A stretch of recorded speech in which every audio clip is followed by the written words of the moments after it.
Hello everyone. In this video, I will show you how to find your overdraft limit in the Onepay app. First, unlock your phone and open the Onepay app. Make sure you are logged into your account. Once you are on the home screen, look for the Onepay Cash section. This is usually easy to find on the main dashboard.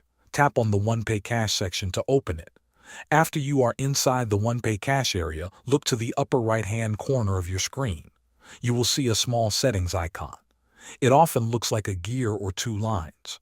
Tap on the settings icon to open the settings menu.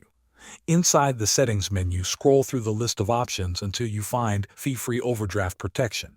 Take your time and read each option carefully so you do not miss it. When you see fee-free overdraft protection, tap on it to continue.